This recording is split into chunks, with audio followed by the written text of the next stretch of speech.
हाँ जी। बर्मिला ट्रायंगल समुद्र के बीच में, हाँ समुद्र के नीचे बर्मिला ट्रायंगल, हाँ जी। वहाँ प्रेत आत्मा घूमती है, बताया। प्रेत आत्माएं घूमती हैं, इसलिए वहाँ कोई जा नहीं सकते। प्रेत आत्माएं तो सारी दुनिया में घूमती हैं, लेकिन एक अड्डा है प्रेत आत्माओं का। जो प्रेत आत्माएं बनने वाली होती हैं वो पापी आत्माएं हैं या पुण्य आत्माएं हैं। वो जन्म जन्मांतर की जघन्य पाप करने वाली आत्माएं हैं। इसलिए पाप की मात्रा ज्यादा होने के कारण उनकी अकाले ही मौत हो जाती है।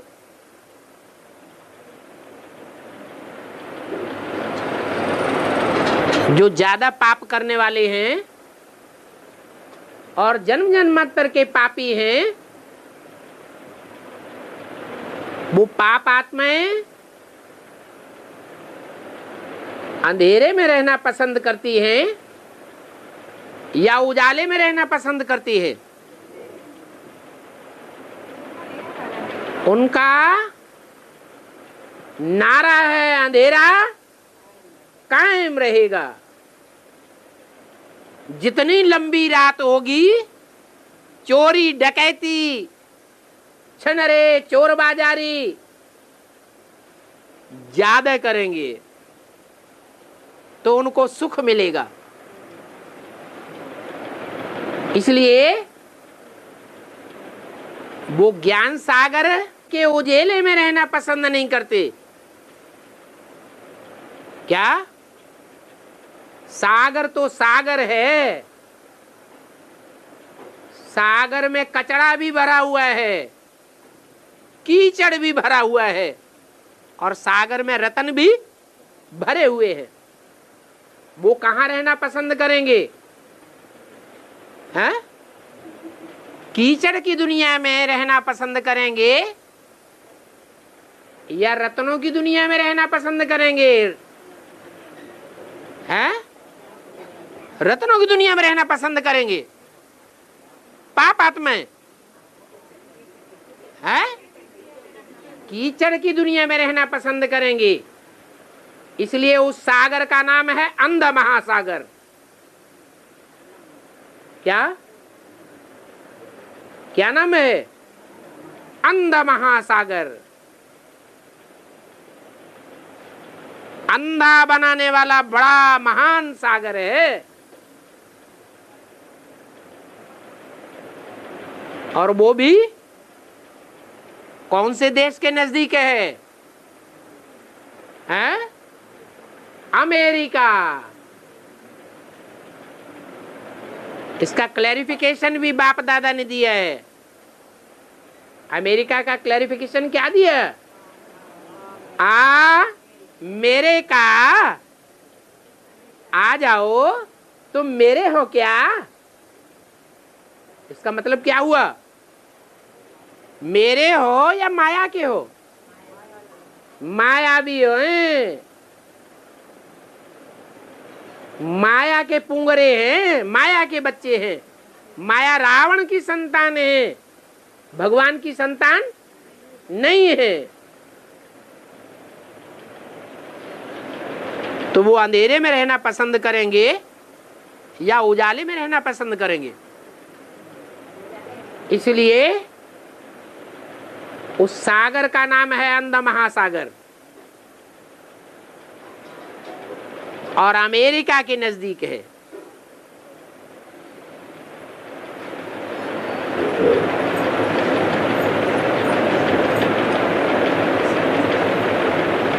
उस खाड़ी का नाम है मैक्सिको।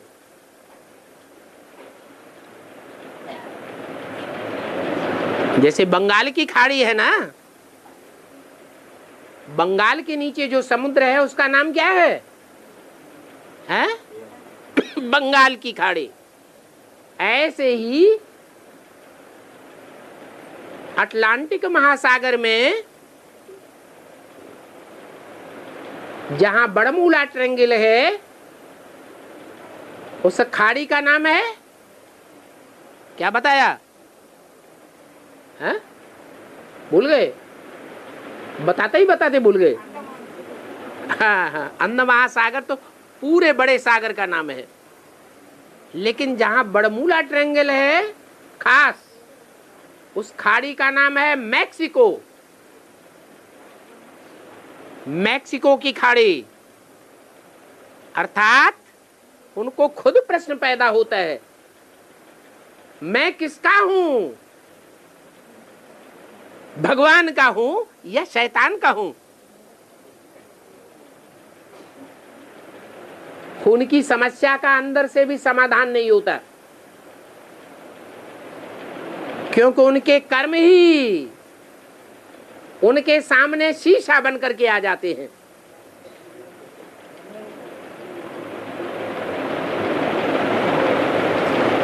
तो वहां अड्डा है। अड्डा माने सेंटर। क्या? हाँ, बड़ा सेंटर है, उनका हेड ऑफिस है।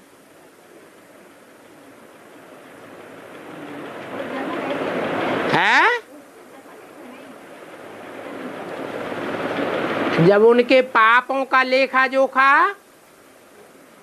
हल्का हो जाएगा तो जन्म लेंगे, और बुद्धिमान आदमी को दुष्ट लोगों से बच करके रहना चाहिए या उनके साथ संग में रहना चाहिए?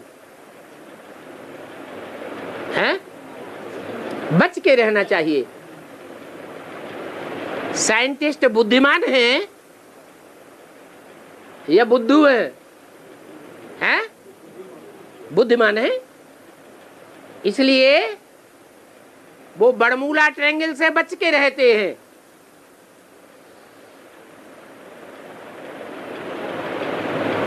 जानते हैं कि अगर इस खाड़ी से गुजर के जावेंगे तो हम भी इनके प्रभाव में आ जावेंगे, माने इनकी प्रजा बन जावेंगे, हमको भी भूत प्रेत बनना पड़ेगा। बाबा तो कहते हैं ये साइंसदान भी सत्युग में तुम्हारी प्रजा बन जावेंगे, वहां भी अच्छे अच्छे आविष्कार करेंगे। तो पुण्यात्मय है या पापात्मय है? क्या है? पुण्यात्मय है, इसलिए बरमूला ट्रायंगल से बच के निकल जाते हैं, वो रास्ता ही छोड़ देते हैं। चाहे पानी का जहाज हो, चाहे पनडुब्बी हो, चाहे हवाई जहाज हो, वहां से गुजर के नहीं जाते। बुद्धिमानी इसी बात में है कि दुष्टों का संग न करें तो अच्छा। और कि ट्रांस में जाकर आते हो, मैसेज लाते हो, कैसे है? मैसेज है कैसे? आप स्वप्न में जाते हैं, स्वप्न में जब जाते हैं तो सवेरे को उठ के घर वालों को, परिवार वालों को मैसेज सुनाते हैं कि हमने ऐसे ऐसे स्वप्न देखा। ऐसे ही वो साक्षात्कार में जाते हैं। वो बंद आंखों का स्वप्न है और वो खुली आंखों से भी साक्षात्कार हो जाता है। और साक्षात्कार उन्हीं आत्माओं को होता है जिनकी बुद्धि तीखी नहीं होती। जो बुद्धिमान बाप के बुद्धिमान बच्चे हैं उनको साक्षात्कार की कोई दरकार नहीं है।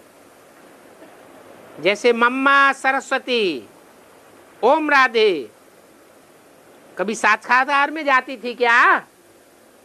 गई? नहीं गई। वो बुद्धि की देवी है। बुद्धि से जो साक्षात्कार किया जाता है उस पर विश्वास करने वाली है। और ब्रह्मा बाबा है? ब्रह्मा बाबा बुद्धू थे या बुद्धिमान थे? क्या कहें? हैं? बुद्धिमान नहीं थे, इसलिए उनको साक्षात्कार होते थे।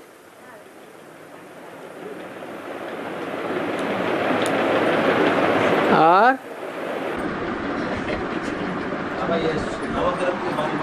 है? सोलर एक्लिप्स हो गया।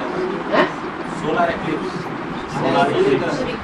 सूर्य की ग्रह लग गया बोल के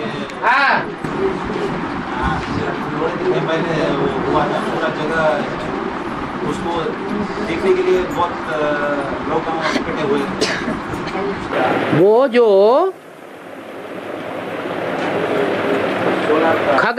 खग्रास सूर्य ग्रहण लगा,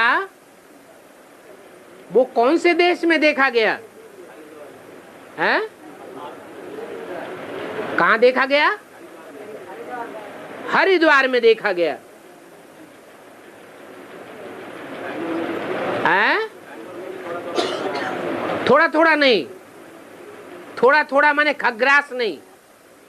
जो खग्रास होता है उसमें अंधेरा हो जाता है, पूरा सूर्य ढक जाता है।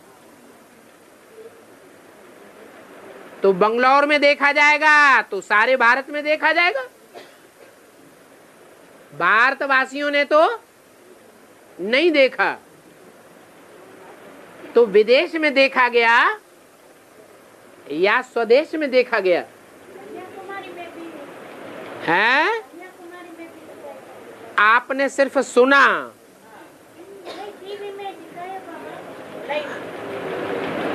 खग्रास की बात है। खग्रास माने पूरा ग्रास कर लिया। हाँ जी, तो पूरा ही सूर्य ढक जाए, अंधेरे में आ जाए, ऐसा विदेशों में देखा गया है। क्योंकि संगमयुगी ब्राह्मणों की दुनिया में भी जो ज्ञान सूर्य बाप का पार्ट है वो विदेशी बनकर के आया हुआ है या स्वदेशी बनकर के आया हुआ है? विदेशी बनकर के आया हुआ है। तो विदेशी उसे गहराई से देखेंगे या स्वदेशी देखेंगे? है? विदेशी ने देखा।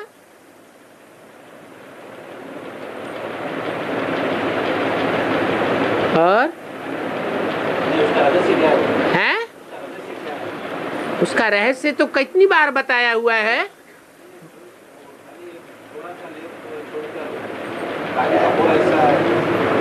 चंद्रमा बीच में आ जाता है, सूर्य एक तरफ होता है और चंद्रमा का परछाया पृथ्वी वासियों पर पड़ता है। तो पृथ्वी का जो विदेशों का हिस्सा है उन विदेशियों की आंखों के सामने चंद्रमा आ गया।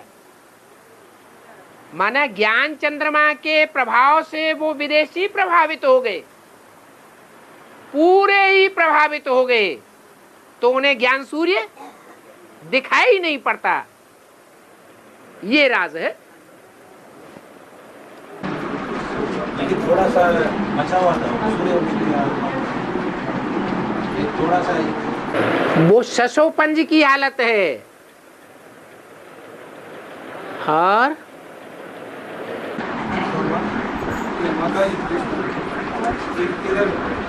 हाँ, कोई विवाहित स्त्री मर जाए तो, है? विवाहित स्त्री हाँ। मर जाए तो, मर जाए, मर जाए तो हाँ, उसको पुरोहित को बुलाकर, हाँ? पुरोहित को बुलाकर, पुरोहित को, ब्राह्मण को बुलाकर, ब्राह्मण को बुलाकर उसको सजा कर उसको दहन में भेजता है। हाँ, उसका अर्थ क्या? सजाने का मतलब ये हुआ कि जो पति के रहते रहते स्त्री पहले मर जाए, मर जाए माने अनिश्चय बुद्धि हो जाए। क्या? पति जीवित रहे, निश्चय बुद्धि बन करके रहे, और पत्नी पति के रहते भी अनिश्चय बुद्धि बन जाए, तो वो पत्नी सधवा हुई या विधवा हुई, क्या कहेंगे? हैं? अपने भारतवर्ष में सधवा की पूजा होती है या विधवा की पूजा होती है? जो सधवा होती है उसकी पूजा होती है। बल शरीर भी छोड़ दिया, लेकिन अपनी आंखों के सामने पति की मृत्यु नहीं हुई, तो मरते मरते भी सधवा रही या विधवा हुई? सधवा हो गई। इसलिए वो पूजनीय है या विधवा की तरह पूजनीय नहीं है? पूजनीय है, इसलिए उसको सजाया जाता है। ये रस्म रिवाज कहां से शुरू होती है? ब्राह्मणों की संगम युगी दुनिया में सारी रस्म रिवाज शुरू होती है। जो भी सधवा माताएं हैं, भारत की माताएं हैं, उन भारत की माताओं को एक खासियत है। क्या? क्या खासियत है? वो अपने रहते रहते पति की मृत्यु कभी नहीं चाहेंगी। क्या चाहेंगी? हमारी मृत्यु हो जाए लेकिन पति की मृत्यु न हो। तो ऐसी भारत की माताओं के बीच में जगदम्बा भी गाई जाती है। वो जगदम्बा भारत में ही पूजी जाती है। जगदम्बा का ये पार्ट है।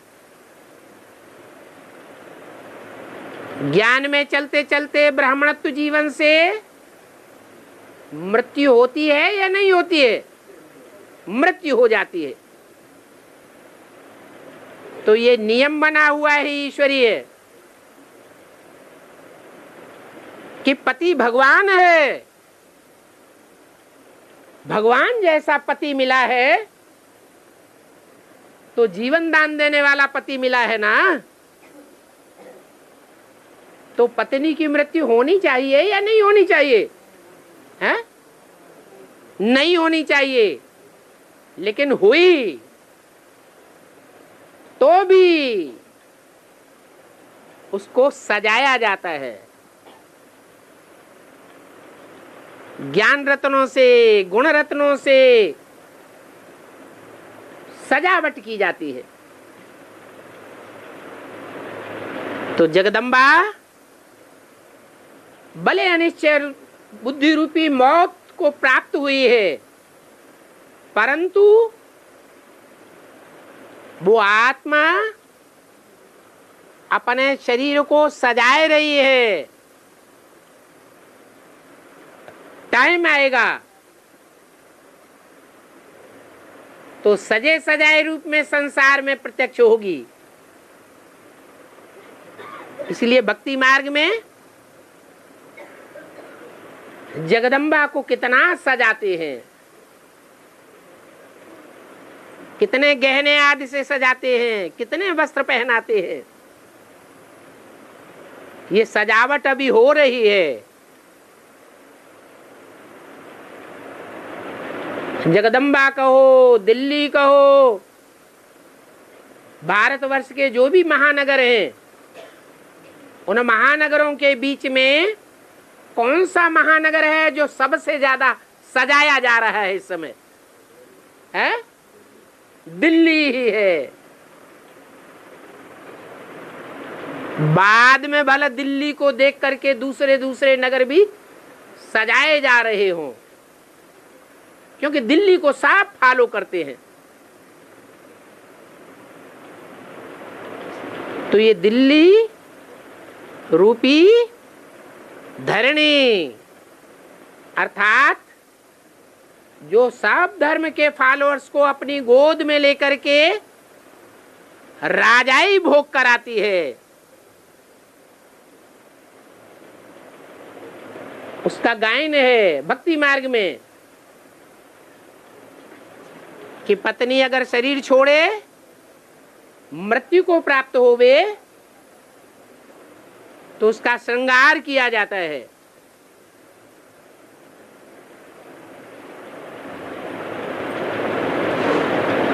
जगदम्बा का श्रृंगार होता है, तो फॉलो करने वाली जो भी भुजाएं हैं उनका भी श्रृंगार होगा। पूछना है, कुशाघास ना ब्राह्मणों को दान देते हैं। कुशाघास दर्भ बोलते हैं ना, कुशाघास दर्भ बोल के ब्राह्मणों को दान देते हैं ना, कुश घास। हाँ, उसका क्या कारण है? सब ब्राह्मणों को जब दान देते हैं कुशाघास दिया जाता है।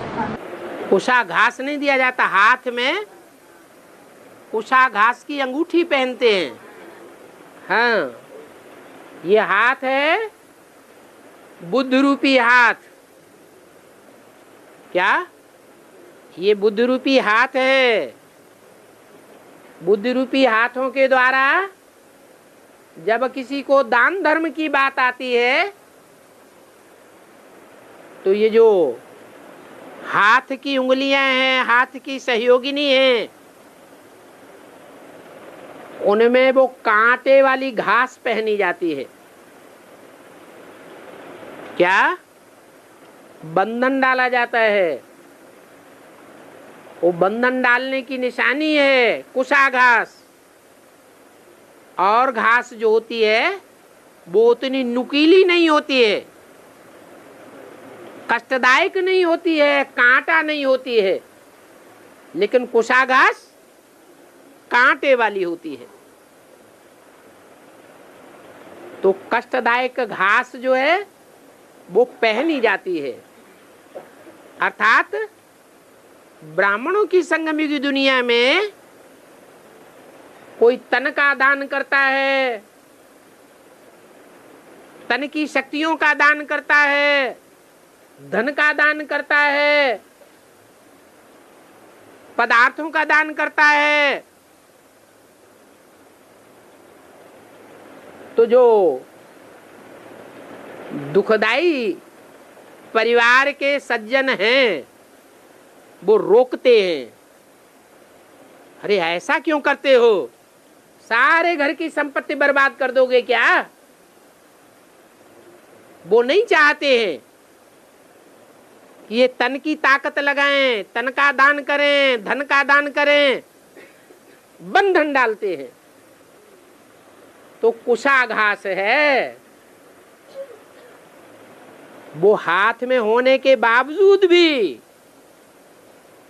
उनसे डरने की बात नहीं है, बंधन को मानने की बात नहीं है। वो बंधन होते हुए भी अपनी आत्मा को निर्बंधन समझते हुए हम वो कार्य कर दिखावे, ईश्वरीय सेवा में अर्पण करके दिखावे। इसलिए कुशा घास डालते हैं। और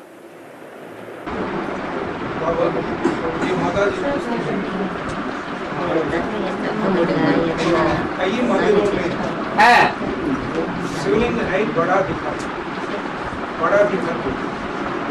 वो श्रीशैलम मंदिर में है। हाँ, छोटा हाँ, उसका अर्थ क्या है? श्रीशैलम जो मंदिर है वहां कौन सा देवता है जो विशेष यादगार रूप में दिखाया जाता है? हैं?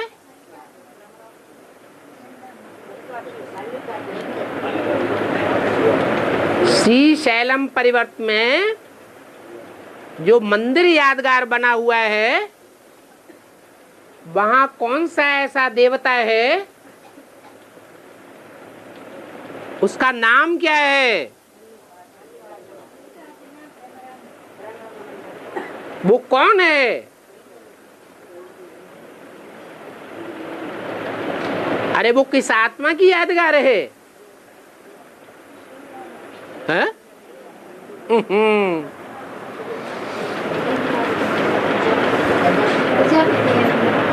हैं? प्रजापिता की यादगार है। जो श्री शैलम पर्वत है, उस पर्वत पर जो कहानी बनी हुई है, कथाएं बनी हुई हैं, उन कथाओं में कौन सा पात्रधारी है जिसका विशेष गायन है? है?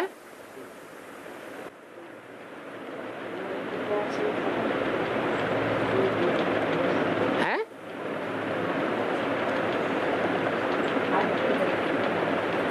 हाँ हाँ, अर्जुन तो है, नाम तो अर्जुन दिया हुआ है।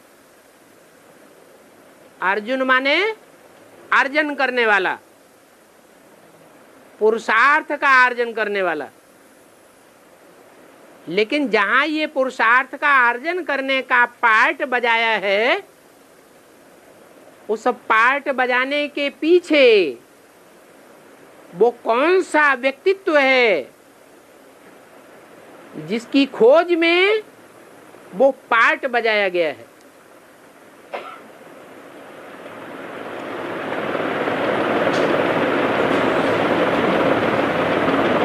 अरे शिव बाबा की यादगार तो है, लेकिन शिव बाबा का वहां पहुंचने का मकसद क्या था? है?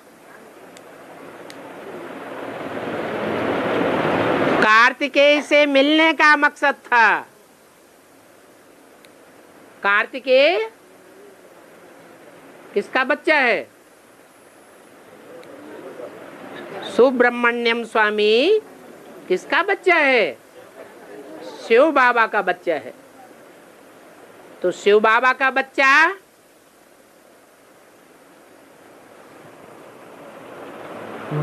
जो है वो बाप के मुकाबले बड़ा पार्ट बजाने वाला होगा या छोटा पार्ट बजाने वाला होगा? है? बड़ा पार्ट बजाने वाला होगा, छोटा पार्ट बजाने वाला होगा। जैसे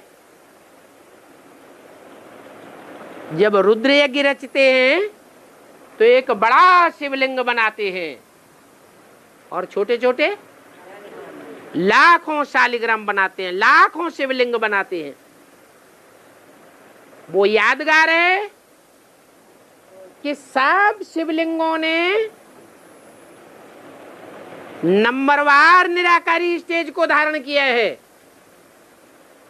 किसी ने कम और किसी ने जास्ती, लेकिन शिव बाबा ने जो निराकारी स्टेज धारण की है प्रैक्टिकल जीवन में, उतनी बड़ी स्टेज किसी ने धारण नहीं की है। तो मल्लिकार्जुन में भी जो अर्जुन के रूप में पार्ट बजाया है शिव ने, वो किससे मिलने के लिए बजाया?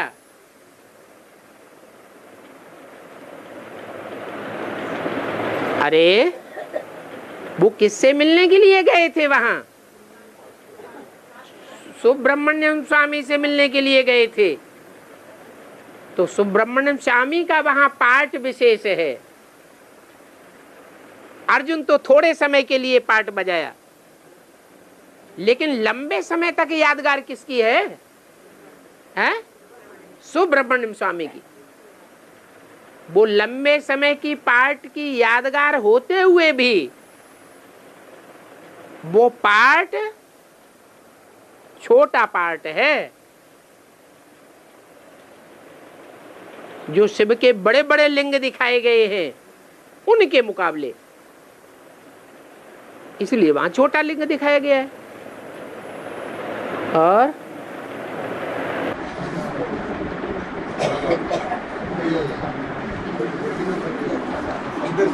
जोर से बोल। संदेश सूक्ष्म में जाके संदेश लाना और सुनाना, ये इसमें क्या मतलब?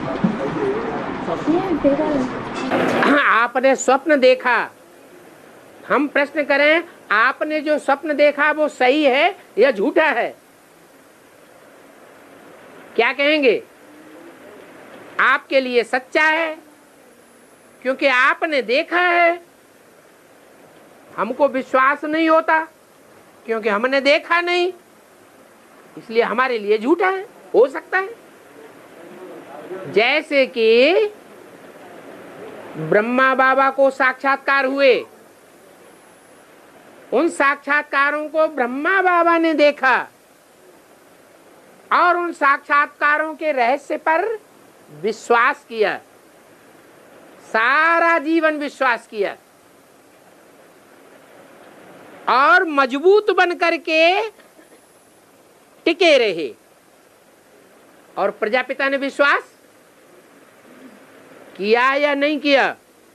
नहीं किया, जबकि उन्हें साक्षात्कारों का रहस्य प्रजापिता ने ही बताया था। ब्रह्मा बाबा को पता ही नहीं था। तो जिसने विश्वास किया उसका मूल आधार ये था कि उसने स्वयं साक्षात्कार किया, इसलिए विश्वास किया। और प्रजापिता ने साक्षात्कार नहीं किया, अर्थ तो बताया लेकिन विश्वास नहीं किया। इसलिए बाबा कथा बताते हैं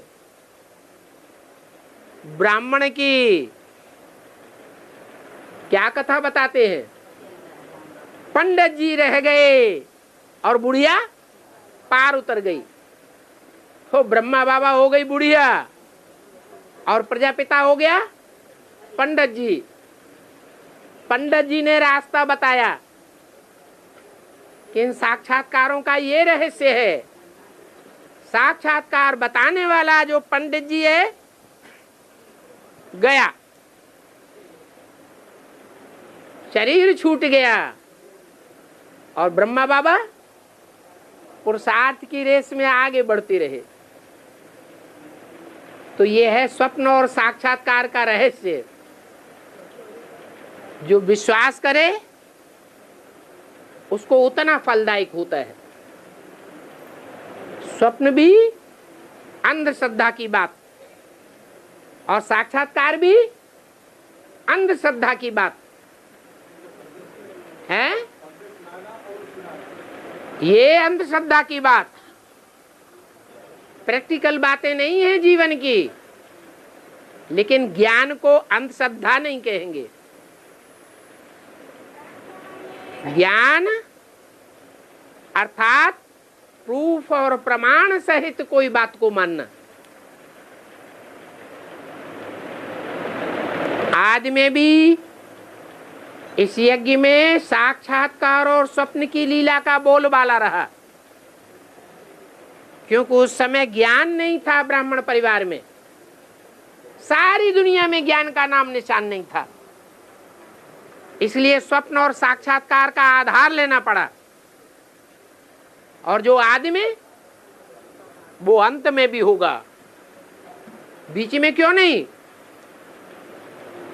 बीच में ज्ञानी तू आत्मा बच्चों को बाप ढूंढते हैं।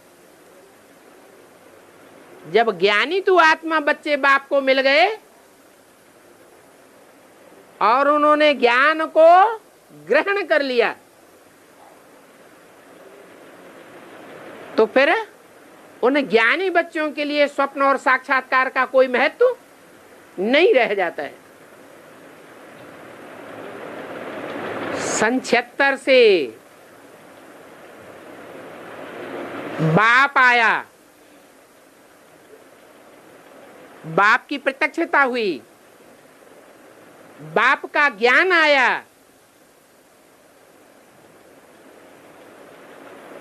और मुरली में बोला है 40 वर्ष के लिए सूक्ष्म वतन की रचना करते हैं।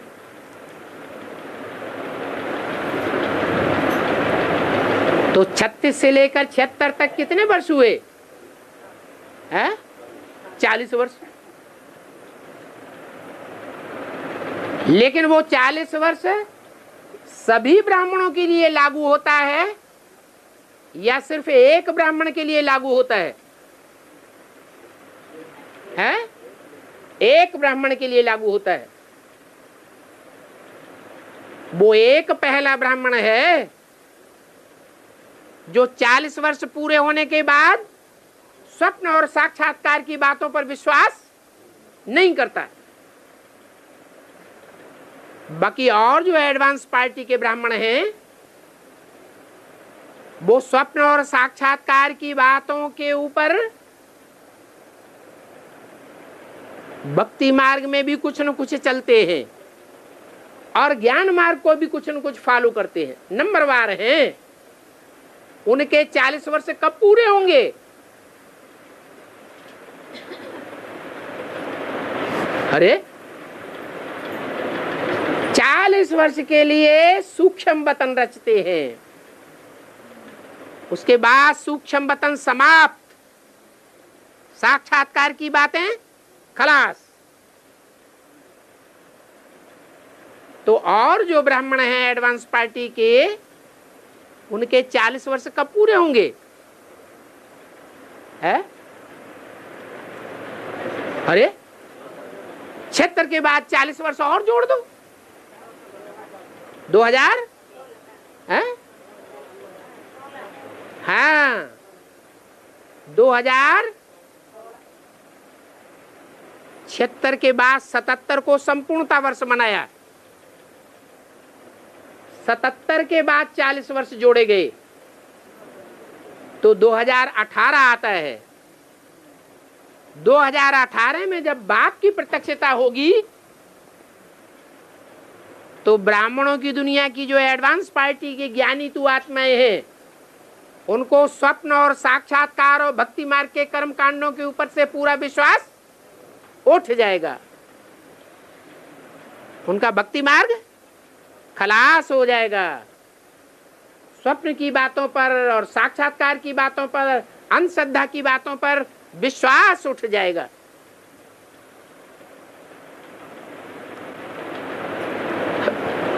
और कोई मनुष्य मरने से उसका कुटुंब से संबंध खत्म होते हैं ना। हाँ जी। लेकिन मरने के बावजूद भी 10 साल 20 साल के बाद और मंत्र तंत्र लोग उस आत्मा को बुलाते, बातचीत कराते, तो ये संभव है।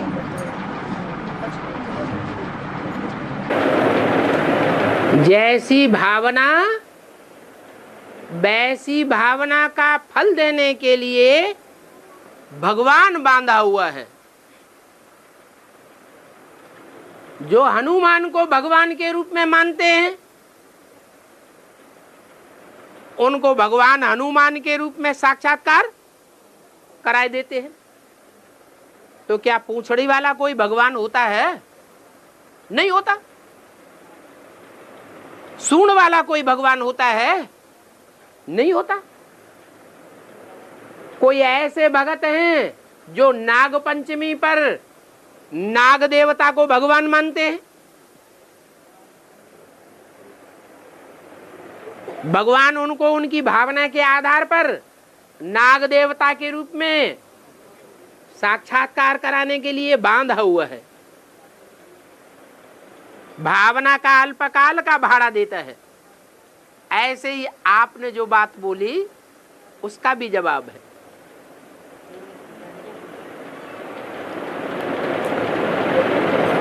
समझ में आया? हाँ, तो भावना है ना उनकी। हिंदुओं की भावना है। क्या मुसलमान दुनिया में नहीं रहते? क्या क्रिश्चियन दुनिया में नहीं रहते? उनकी तो ये भावना नहीं है। तो वो भावना मात्र है या सच्चाई है? है? भावना मात्र है। ज्ञान नहीं कहेंगे, ज्ञान माने सच्चाई। हाँ, ओम शांति। सम माने समान, बंध माने बंधन। एक निराकार और एक साकार। एक बहुत मोटा हो और एक अफ्रीकन एकदम छोटा और बिल्कुल पतला हो। उन दोनों का संबंध जोड़ दो तो लोग हंसेंगे, जगह हंसाई होगी या संबंध जुड़ेगा? जगह हंसाई भी होगी और खुद भी असंतुष्ट हो जाएंगे। हमारे माँ बाप ने क्या कर दिया, ये बेमेल खिचड़ी पका दी। कभी मेल हो ही नहीं सकता। तो ऐसे ही यहां है,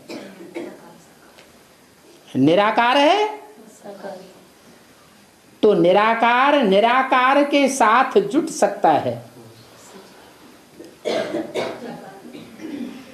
तो वो एक ही है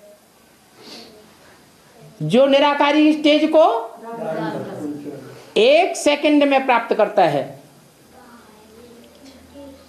और आत्माएं उस स्टेज में है ही नहीं। तो वो एक निराकार निराकार के साथ ऐड होकर के एक हो जाता है। शिव शंकर एक हो जाते हैं, वो समान हो गया। बाकी दूसरी मनुष्य आत्माएं ये चाहें कि हम आत्मा सो परमात्मा स्टेज पर स्थिर हो जाएं, वो हो ही नहीं सकेंगी। ये पार्ट नुधा हुआ है हर आत्मा में। पार्ट को कोई बदल ही नहीं सकता।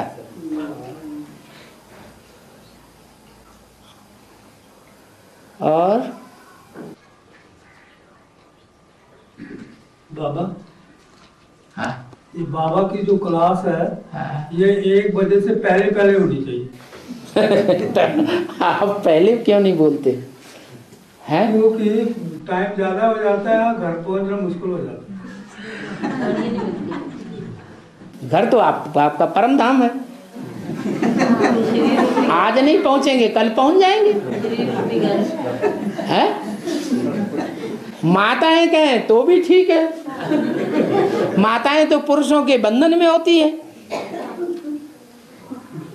आप तो वयोवृद्ध हो गए, बच्चे खाने कमाने वाले हो गए, आपको क्यों इतनी चिंता हो रही? माताओं से कहलवाओ। बाबा, माताएं तो कहते हैं कि हम यहाँ बैठे रहे तो घर गृहस्थ के कार्यों से मुक्त हो जाएंगे।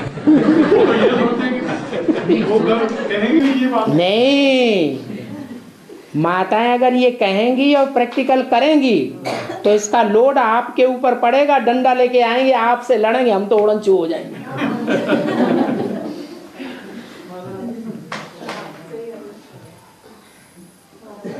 लोड किसके ऊपर पड़ेगा? हाँ, भाइयों के ऊपर लोड पड़ेगा आगे। माताओं से तो कोई लड़ाई लड़ेगा नहीं। एक और बात, देवी देवता सनातन धर्म प्रायः लोप होता है कि पूरा लोप होता है?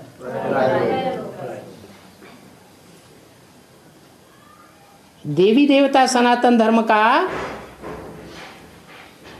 संगम युग में वो मूर्त रूप कौन सा है जो मुखिया माना जाता है?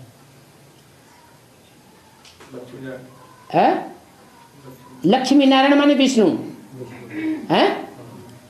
तो विष्णु आदि में है तो अंत में भी विष्णु होगा या नहीं होगा?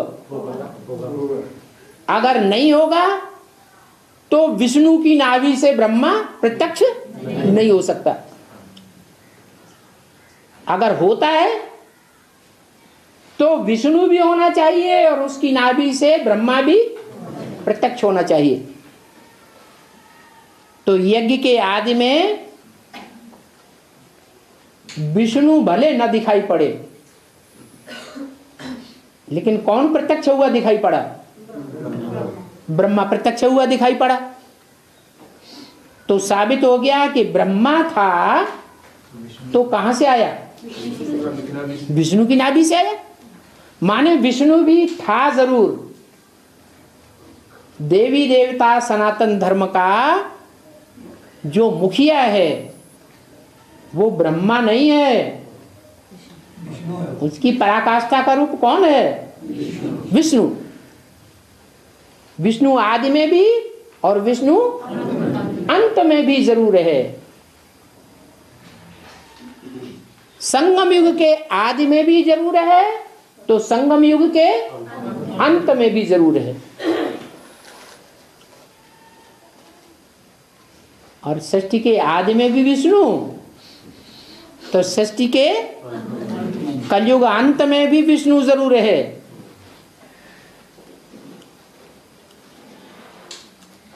और ब्रह्मा कितने हैं? 5 ब्रह्मा हैं। तो पांचों ही ब्रह्मा नंबरवार हैं या कोई अव्वल नंबर भी है? अव्वल नंबर भी है। वो कौन है? प्रजापिता ब्रह्मा। उसके साथ ब्रह्मा भी जुड़ा हुआ है और प्रजापिता शब्द भी जुड़ा हुआ है। तो वो कौन कौन आत्माएं हैं जो प्रजापिता ब्रह्मा कही जाती हैं, जो सदैव के साथी हैं? राम वाली आत्मा और कृष्ण वाली आत्मा। अगर कहें जगदम्बा, यज्ञ के आदि में दादा लेखराज ब्रह्मा तो नहीं था। ब्रह्मा कौन था? जगदम्बा थी। लेकिन जगदम्बा ने माँ का वो पार्ट प्रैक्टिकल में नहीं बजाया जिसका मूल स्रोत सहन शक्ति है। किसने बजाया? दादा लेखराज ब्रह्मा ने बजाया।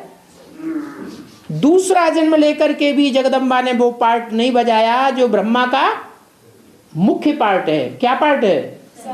सहन शक्ति का। अगर महाकाली के रूप में पार्ट भी बजाया तो भी मस्तक पर कौन बैठा हुआ है?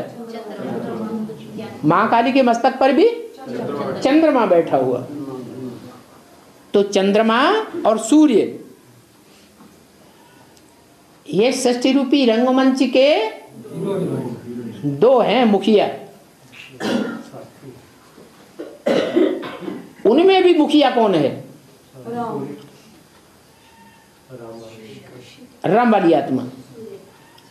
वो राम वाली आत्मा विधर्मियों से अंत तक टक्कर लेती है या बीच में ही रफू चक्कर हो करके दूसरे धर्म में समा जाती है? अंत तक टक्कर लेती है। टक्कर लेते लेते कभी ऐसी भी स्टेज आती है कि कोई बेहाल हो जाता है और फिर बाप को पुकारता है, हैं? तो फिर बाप को आना पड़ता है।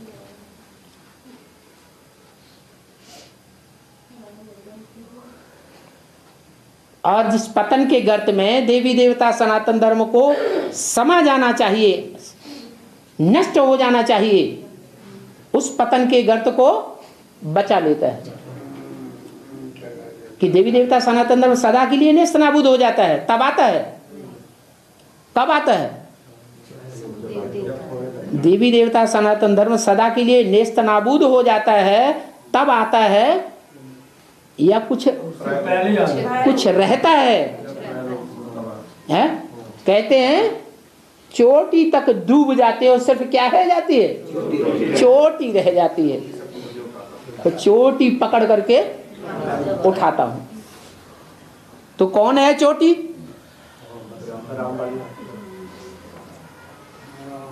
दुनिया की सबसे बड़ी चोटी का नाम क्या है? नहीं, एवरेस्ट, एवर ईस्ट। क्या? जैसे शिव को कहते हैं एवर प्योर, ऐसे ही पहाड़ों में बड़ा पहाड़ है हिमालय पहाड़, और हिमालय पहाड़ की सबसे ऊंची चोटी है एवरेस्ट। कौन सा देश है जिसके बिल्कुल नजदीक है एवरेस्ट चोटी? नेपाल।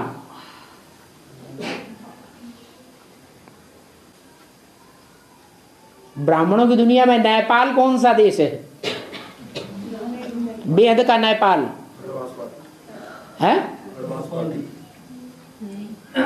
जो नई दुनिया को पालना करने के निमित्त संगठन है ब्राह्मणों का, वो है नेपाल। नई दुनिया का पालना करने का निमित्त संगठन। उस नेपाल की सबसे ऊंची चोटी का नाम है एवरेस्ट। माउंट आबू नहीं, माउंट एवरेस्ट। तो बाबा ने भी बता दिया। पहला ब्राह्मण कौन? पहला ब्राह्मण चोटी कौन? प्रजापिता। पहला ब्राह्मण सो पहला देवता, पहला देवता सो पहला है क्षत्रिय, पहला वैश्य, पहला शूद्र। तो वो हर एक वंश का क्या हुआ? मुखिया हो गया, चोटी हो गया। तो वो तो है ब्राह्मण चोटी, ऊंचते ऊंची स्टेज हो गई। और भी चोटियां तो हैं कि नहीं? और भी चोटियां हैं, लेकिन एवरेस्ट सबसे ऊंची चोटी है। उसको क्रॉस करने वाली कोई चोटी नहीं है। और जो चोटियां हैं वो और धर्मों में तिरोहित हो जाती हैं लास्ट जन्म में। इसलिए हर धर्म के पूर्वज हैं अष्टदेव। क्या? 8 देवताएं जो हैं हर धर्म के पूर्वज हैं। तो देवी देवता धर्म का पूर्वज कौन हुआ? एवरेस्ट, प्रजापिता। और दूसरे धर्म के पूर्वज भी हैं, लेकिन वो दूसरे धर्म के जो पूर्वज हैं दूसरे धर्मों के अंडर दी कंट्रोल आ जाते हैं या नहीं? आ जाते हैं। तो दूसरे धर्म की आत्माएं उनके ऊपर कब्जा कर लेती है। यहाँ ब्राह्मणों की संगम दुनिया उसकी शूटिंग होती होगी कि नहीं? कैसे? हाँ, वो आत्माएं प्रवेश करके उनको कब्जा करती है। क्या? भूत प्रेत आत्माएं अभी रुद्रमाला के मणकों में प्रवेश होती हैं या नहीं? रुद्राक्ष के जो मणके हैं उनमें एक मुख वाला सिर्फ एक ही है, उसमें सिर्फ एक ही मुकर्रर प्रवेश करता है, और बाकी में दूसरे धर्म की आत्माएं प्रवेश करके उनसे उल्टा पलटा आचरण, उल्टी पट्टी एक्ट करा लेती है। और वो एक्ट सबके सामने प्रत्यक्ष हो जाती है। जब ब्राह्मणों की दुनिया में सबके सामने वो एक्ट प्रत्यक्ष हो जाएगी, मिनी मधुवन है शीशे का महल, इधर भी शीशे, उधर भी शीशे, इधर भी शीशे, और कोई एक्ट कर रहा है तो शीशे में वो एक्ट सबको दिखाई देती है, अपन को भी दिखाई देती है। तो आत्मा को अपने अंदर रियलाइजेशन होने लगता है क्या कि मैं अपनी एक्ट के आधार पर किस धर्म की आत्मा हूं। ये एक्ट साबित हो जाता है। इसलिए बाबा ने बोला कि हर आत्मा अपनी एक्ट से, अपनी दृष्टि से, अपनी वृत्ति से, अपनी वाचा से, अपनी लेखनी से, लेटर वेटर लिखते हैं कि नहीं,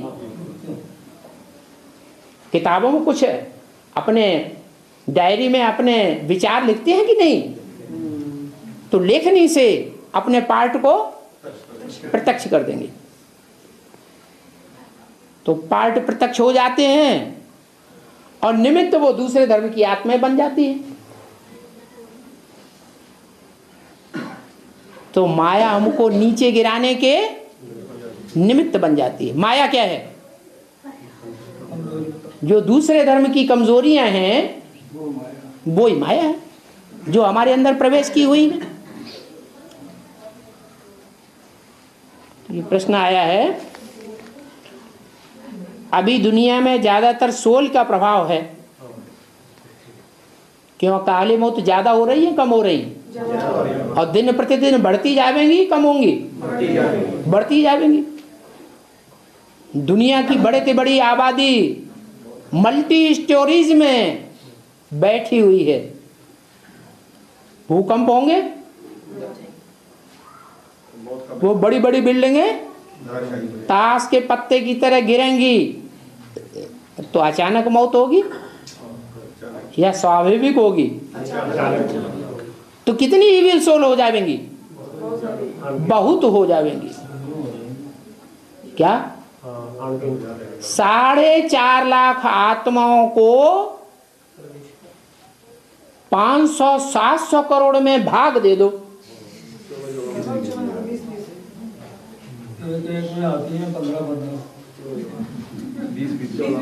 इतनी आत्माएं प्रवेश करती हैं 33 करोड़ देवताओं में। तो बोला अभी दुनिया में ज्यादातर सोल का प्रभाव है, तो हम पुरुषार्थी जीवन में अगर अकेलापन आता है तो क्या ये बुरा सोल का प्रभाव है जिसके कारण वो आत्माएं हमको पुरुषार्थ नहीं करने देती हैं? तो क्या जवाब आया है? उसी का प्रभाव है कि जो हम पुरुषार्थ करना चाहते हैं वो पुरुषार्थ हमको आत्माएं नहीं करने देती। इसका समाधान क्या है?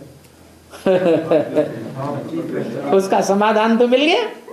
देवी देवता सनातन धर्म में अगर जाना चाहते हैं तो किसका आधार लें? एक बाप, दूसरा ना कोई। औलिया तो मिला हुआ है। अरे बालाजी मिल गया कि नहीं मिल गया? नहीं मिला तो मिल गया। बुद्धि में बात इतनी वो है कि बुद्धि में ये बात आनी नहीं चाहिए कि मैं अकेला हूँ।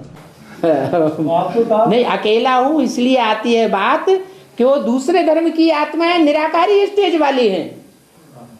बात सदा वो दूसरे धर्म की आत्माएं जो हैं वो निराकार को मानने वाली हैं या साकार को मानने वाली है?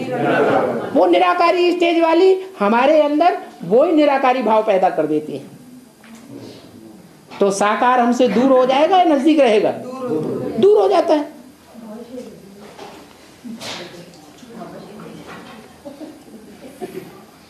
जगन्नाथ को श्राप मिला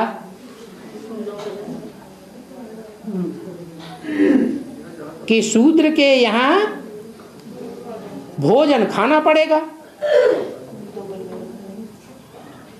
वरना 12 साल तक खाना पीना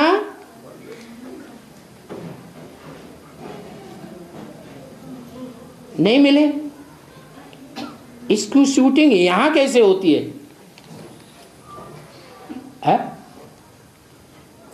शास्त्रों में जगन्नाथ के लिए ये कहानी आई है।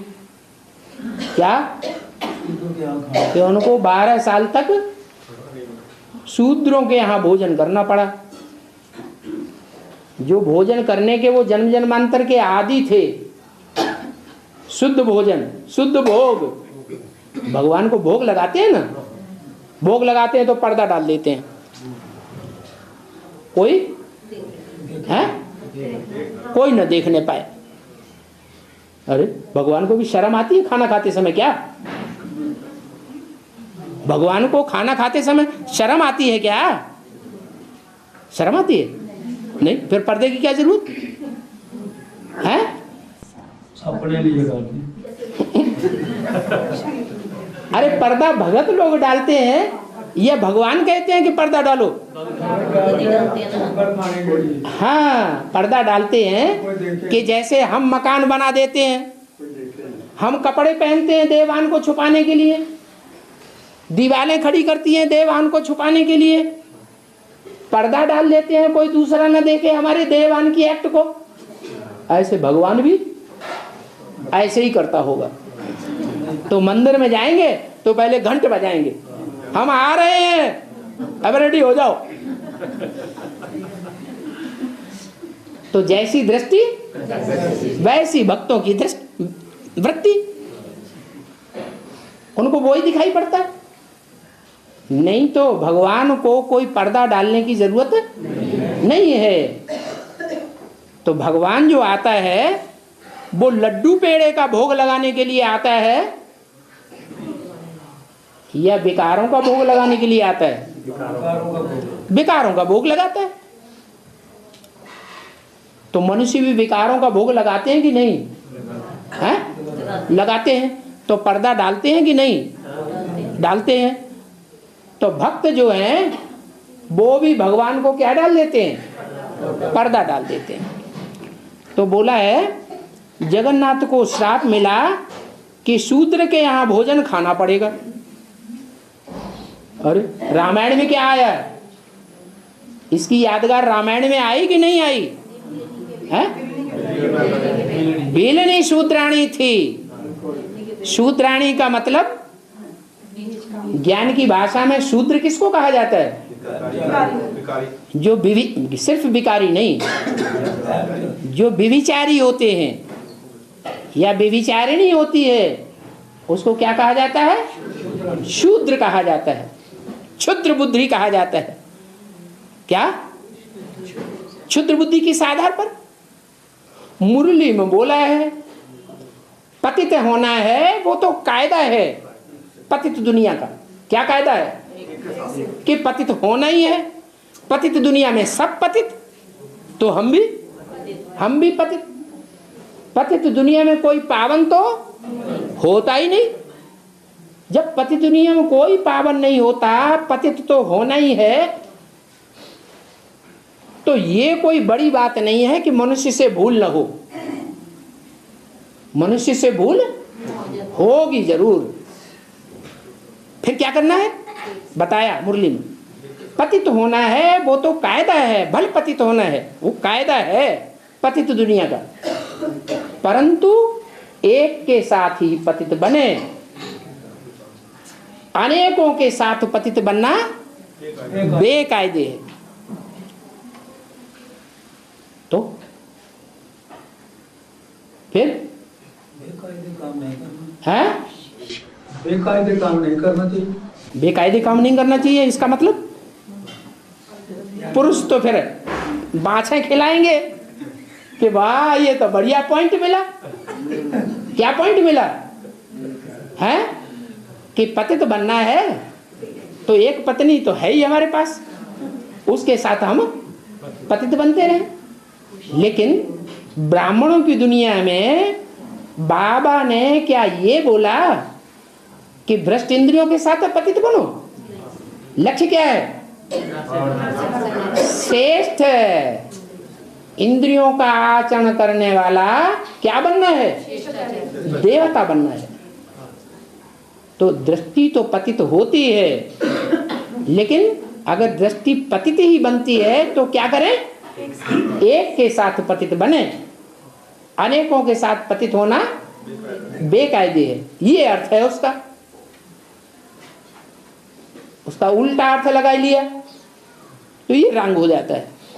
तो बोला जगन्नाथ को शाप मिला कि शूद्र के यहाँ भोजन खाना पड़ेगा। ये तो ठीक बात है। क्या 12 साल का जो उनको वनवास गायन है, रामायण में 14 साल, महाभारत में 12 साल और 1 साल रुंग का, कितना हुआ 13 साल। तो 12-14 साल का जो वनवास गाया हुआ है, वो वनवास जगन्नाथ को मिला कि शूद्रों के यहाँ भोजन खाना पड़े। जो जन्म जन्मांतर अब व्यभिचारी भोजन खाने के आदी हैं, वो भोजन उनको कहीं भी नसीब नहीं होगा। तो प्रश्न है 12 साल तक खाना पीना नहीं मिला, इसकी शूटिंग यहां कैसे होती है?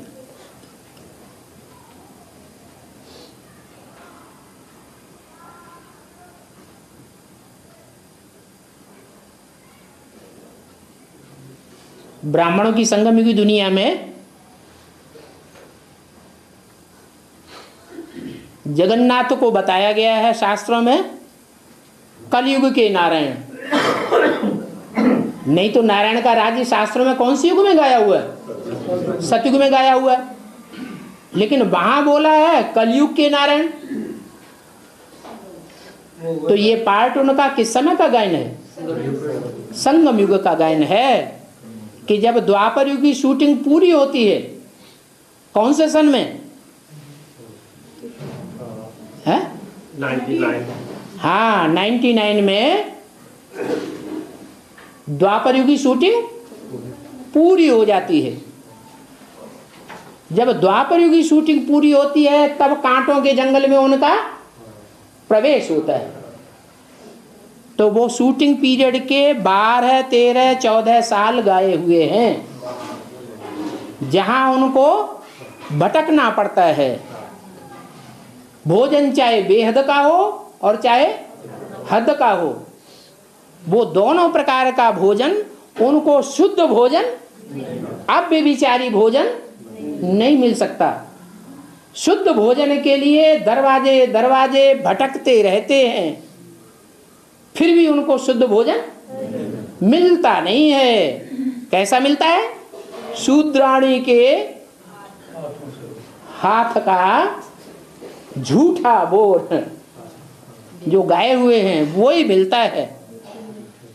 अशुद्ध भोजन मिलता है, अशुद्ध भोग मिलता है। ये 12 साल 2000 से लेकर के 2012 तक गाए हुए हैं। महाभारत में भी गायन है और रामायण में भी इनका गायन है। और चलो, ओम शांति।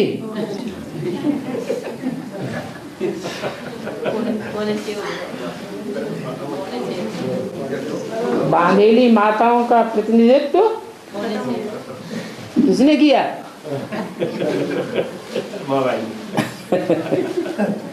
हाँ जी। ऐसे तो 2 सवाल और हैं, अगली बार देख लेना। जल्दी जल्दी ओम शांति करो, और आधा घंटा रह गया, आज गाड़ी पकड़ लो जाके।